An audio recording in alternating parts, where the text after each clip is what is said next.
Hello la famille, aujourd'hui on aimerait se débarrasser complètement du péché parce qu'on a vu clairement que à cause de l'avidité, de l'abus, la jalousie, la haine, mensonge, arrogance, jugement, trahison et méchanceté, toutes sortes de souffrances sont apparues en fait dans la vie de l'homme. Et aujourd'hui, tout le monde veut arrêter de souffrir, mais effectivement, l'argent ne peut pas en fait nous aider à nous sauver de toutes ces corruptions de Satan, ni la fortune, ni la gloire, ni le gain ne peuvent nous sauver de toutes ces corruptions de Satan. Seul Dieu peut nous sauver de cette corruption de Satan. Alors quelqu'un peut se demander quel est le plan de Dieu afin de nous sauver de cette corruption de Satan. Effectivement, Dieu nous l'a déjà révélé. Alors qu'est-ce que Dieu dit? Dieu Tout-Puissant dit, tout mon plan de gestion qui s'étend sur 6000 ans se compose de trois étapes ou trois ères. D'abord, l'ère de la loi, l'ère de la grâce, qui est aussi l'ère de la rédemption, et l'ère du règne dans les derniers jours. Mon œuvre dans ces trois ères diffère quant à son contenu selon la nature de chaque ère, mais à chaque étape, elle correspond aux besoins de l'homme. Donc, on peut voir clairement donc la famille qu'afin de nous sauver de la corruption de Satan, Dieu il a fait trois étapes. Premièrement, il y a l'ère de la loi, ensuite l'ère de la grâce et à la fin, il y a l'ère du règne. Maintenant, nous allons voir ensemble qu'est-ce que Dieu il a fait dans chaque étape afin de nous sauver complètement de la corruption de Satan.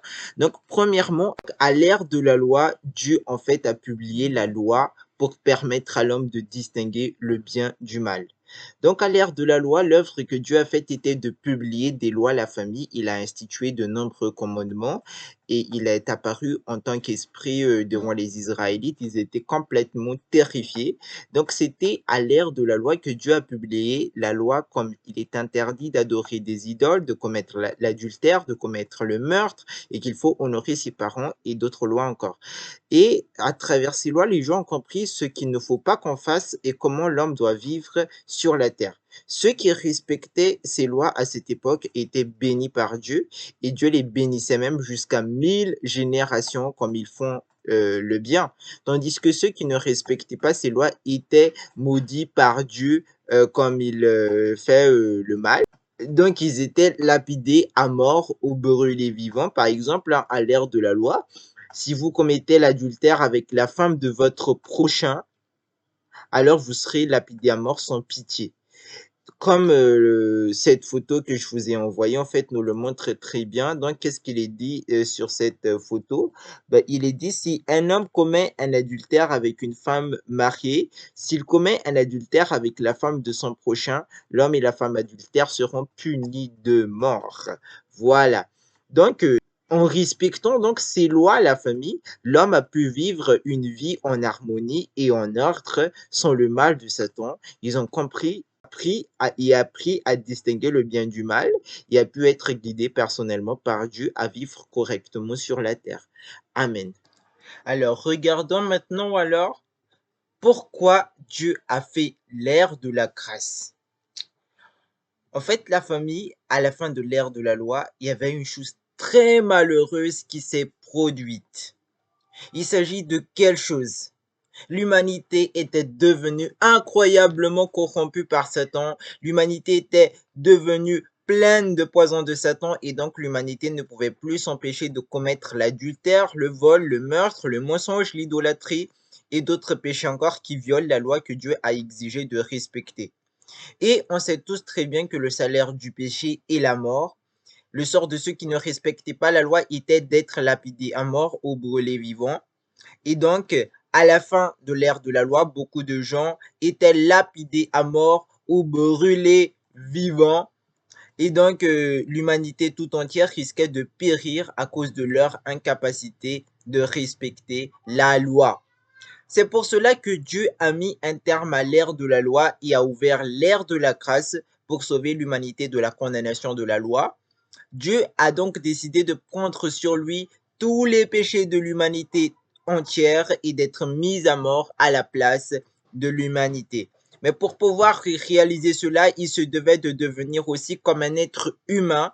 Et donc Dieu est devenu chair pour la première fois il y a 2000 ans en tant que Jésus. Et après quoi? Il a pris sur lui tous les péchés de l'humanité entière. Et par la suite, il a été cloué sur la croix à notre place.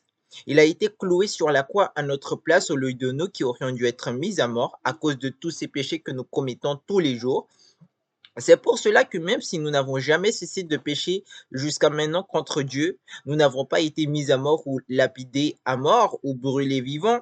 Non, nous pouvons toujours continuer à vivre et à prier Dieu grâce à la crucifixion du Dieu incarné sur la croix. Et nous avons pu donc être sauvés de la condamnation de la loi en acceptant Jésus comme notre sauveur. C'est pour cela que la deuxième étape est appelée l'ère de la grâce. Alors, maintenant, regardons pourquoi Dieu il a fait l'ère du règne. Pour qu'on puisse comprendre cela, il faut déjà qu'on commence par se poser une question. Pourquoi, même si nos péchés ont été pardonnés par le Seigneur, nous n'arrivons jamais à faire la volonté de Dieu et nous continuons toujours à pécher contre lui? Et justement, la famille, quelle est la condition pour entrer dans le royaume de Dieu? Est-ce qu'il suffit simplement de considérer le Seigneur comme notre sauveur et on pourra entrer dans le royaume de Dieu? Ben, regardons même en fait les paroles du Seigneur à ce sujet. Le Seigneur Jésus a dit dans Luc chapitre 6 verset 46, pourquoi m'appelez-vous Seigneur, Seigneur, et ne faites-vous pas ce que je dis? Et dans Matthieu chapitre 7 verset 21, le Seigneur nous a dit, bah, ce n'est pas celui qui m'aura dit Seigneur, Seigneur, qui entrera dans le royaume des cieux, mais celui qui aura fait la volonté de Dieu en fait. Donc là, c'est clair, les paroles du Seigneur sont très claires. Ben, ce n'est pas qu'on va lui dire Seigneur, Seigneur, tu es mon sauveur, je te considère comme mon sauveur et, et on pourra entrer dans le royaume de Dieu. Non, tant qu'on n'a pas fait ce que le Seigneur nous a dit, tant qu'on n'a pas fait en fait la volonté de Dieu, on ne pourra pas entrer dans le royaume de Dieu. Ceux qui profitent seulement du pardon du Seigneur et de sa grâce, sans jamais faire la volonté du Seigneur, ne peuvent jamais entrer dans le royaume de Dieu.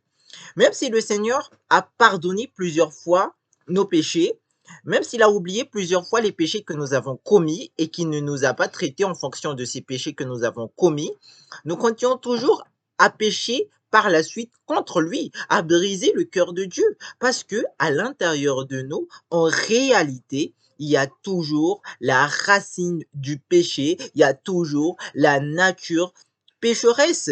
Et donc finalement, nous continuons toujours à briser le cœur de Dieu, à être arrogant, vaniteux, égoïste, perfide, méchant, menteur, trompeur, hypocrite, infidèle, déloyal. Nous aimons toujours le monde et nous n'arrivons jamais à nous tenir du côté de Dieu quand les épreuves arrivent, mais au contraire, nous nous laissons toujours tenter par Satan. C'est pour cela que Dieu a dit que ceux qui sont seulement pardonnés de ses péchés ne sont pas aptes à entrer dans son royaume. Seulement ceux qui arrivent à faire la volonté de Dieu, qui sont, voilà, aptes en fait à entrer dans le royaume de Dieu. Donc, voilà. Et finalement, la volonté de Dieu est qu'on se débarrasse en fait de cette nature pécheresse qui demeure encore à l'intérieur de nous et qu'on fasse toutes choses en accord avec sa parole. Donc, après avoir été pardonné, il faut qu'on fasse la volonté de Dieu et qu'on soit purifié de cette racine du péché pour pouvoir entrer dans le royaume de Dieu. Et donc maintenant, nous allons échanger ce que Dieu nous a préparé dans la dernière étape de son œuvre, c'est-à-dire l'ère du règne, pour nous permettre d'être délivrés et purifiés complètement de cette racine du péché, afin qu'on puisse faire la volonté de Dieu. Alors, regardons ce que Dieu fait à l'ère du règne. Dieu Tout-Puissant dit, et donc après que l'homme a reçu le pardon de ses péchés, Dieu est redevenu chair pour conduire l'homme dans la nouvelle ère et a commencé l'œuvre du châtiment et du jugement, et cette œuvre a mené l'homme dans un domaine plus élevé. Tous ceux qui se soumettent à sa domination jouiront d'une vérité supérieure et recevront de bien meilleures bénédictions. Ils vivront véritablement dans la lumière et gagneront la vérité, le chemin et la vie. Extrait de la parole apparaît dans la chair. Donc, la famille a l'ère du règne pour nous délivrer complètement de cette souffrance, de cette racine du péché qui est encore à l'intérieur de nous.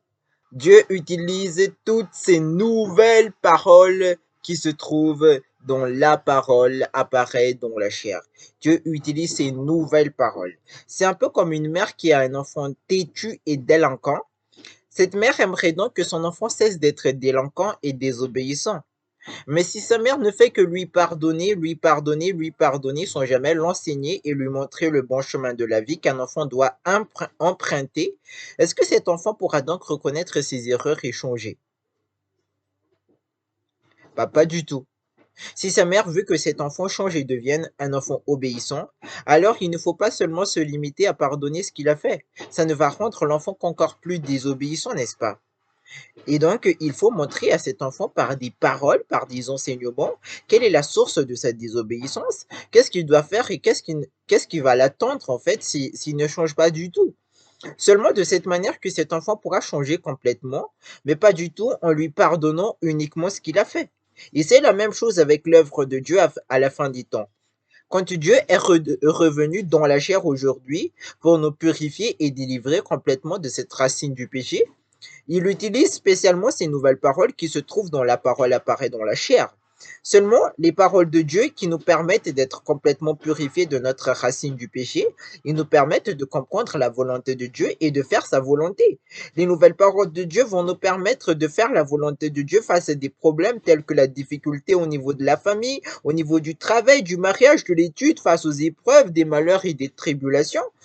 C'est pour cela que nous avons tellement besoin de ces nouvelles paroles qui se trouvent dans la parole apparaît dans la chair, seulement en expérimentant toutes ces nouvelles paroles de Dieu que nous allons pouvoir être purifiés de la racine du péché et entrer dans le royaume de Dieu. C'est ce que Dieu fait à l'ère du règne, il utilise ces nouvelles paroles qui se trouvent dans la parole apparaît dans la chair. Alors, en résumé, donc Dieu, il a fait trois étapes afin de nous sauver, l'ère de la loi, et ensuite l'ère de la grâce, et à la fin, l'ère du règne. Donc aujourd'hui, nous sommes à l'ère du règne parce que Dieu, il est déjà revenu. Il a prononcé toutes ces nouvelles paroles qui se trouvent dans la parole, apparaît dans la chair. Nous sommes donc aujourd'hui à l'ère du règne, l'ère des derniers jours. Et aujourd'hui, Dieu, il nous purifie à travers ces nouvelles paroles qui se trouvent dans la parole, apparaît dans la chair. Amen.